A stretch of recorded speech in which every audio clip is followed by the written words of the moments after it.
কলকাতা টিভিতে আপনাদের সকলকে স্বাগত। আপনাদের সঙ্গে রয়েছে আমি অঙ্কুর। মমতা বন্দ্যোপাধ্যায়ের চালে এবার খানিকটা হলেও বিপাকে পড়তে চলেছেন সুদীপ বন্দ্যোপাধ্যায়, কাকলি ঘোষ দস্তিদাররা, অর্থাৎ এনসিপিআইতে যাওয়া 20 জন সাংসদ। কেন, সে বিষয়ে বিস্তারিত জানাবো আপনাদের। আপনারা সকলেই জানেন, গত 6 অগস্ট বা গত বৃহস্পতিবার সুপ্রিম কোর্ট একটি গুরুত্বপূর্ণ পর্যবেক্ষণ জানিয়েছিল। শিবসেনা থেকে একটা বড় অংশের বিধায়ক সাংসদ তারা বেরিয়ে গিয়েছিলেন।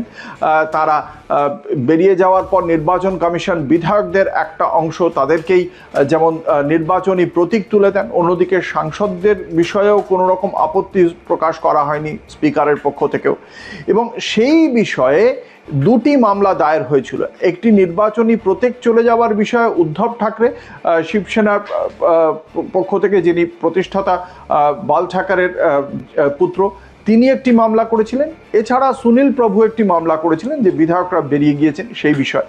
এবং সেই মামলার প্রেক্ষিতে সুপ্রিম কোর্টে যেটা বলেছিলেন যে গত বৃহস্পতিবার একটি গুরুত্বপূর্ণ পর্যবেক্ষণ দেন বিচারপতি জয়মাল্য বাগচি, যে কোনো পরিষদীয় দলের থেকে রাজনৈতিক দল তাদের কি বিশ্লেষণ, তাদের কি বিচার, তারা কি চাইছে, সেটা বেশি গুরুত্বপূর্ণ সংসদীয় রাজনীতিতে।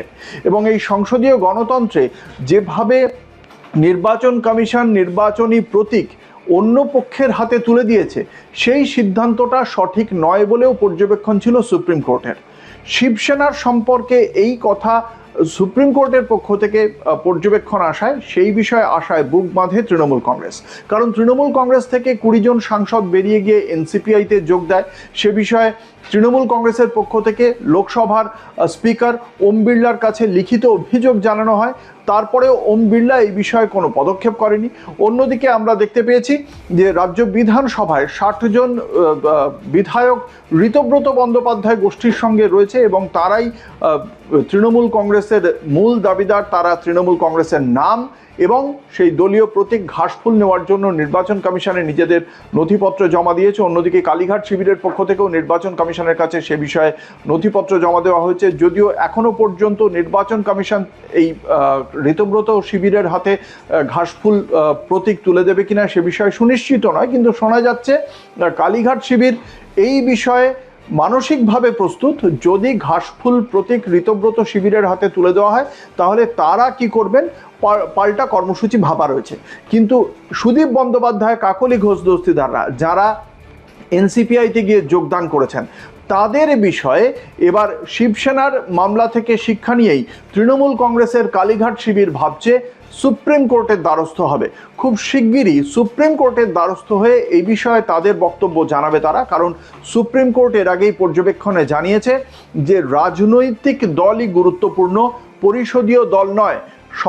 সংবিধান অনুসারে এই বিষয়টিকেই অনুসরণ করা উচিত। সুপ্রিম কোর্টের কথাকেই হাতিয়ার করে এবার সুপ্রিম কোর্টের দ্বারস্থ হচ্ছে কালীঘাট শিবির। এবং তারা জানাবে যে এই যে সুদীপ বন্দ্যোপাধ্যায়, কাকলি ঘোষ দস্তিদাররা যারা মূল দল থেকে বেরিয়ে গিয়ে এনসিপিআইতে জয়েন করেছেন এবং এনডিএর সরকারের আনা সমস্ত বিলে তাদের পক্ষে রায় দেওয়ার বিষয়ে এগোচ্ছেন, সেক্ষেত্রে কালীঘাট শিবিরের পক্ষ থেকে লোকসভার স্পিকারকে জানানোর পরেও এ বিষয়ে স্পিকার কোনো সুনির্দিষ্ট পদক্ষেপ করেননি। সেক্ষেত্রে সুপ্রিম কোর্টের কি অভিমত?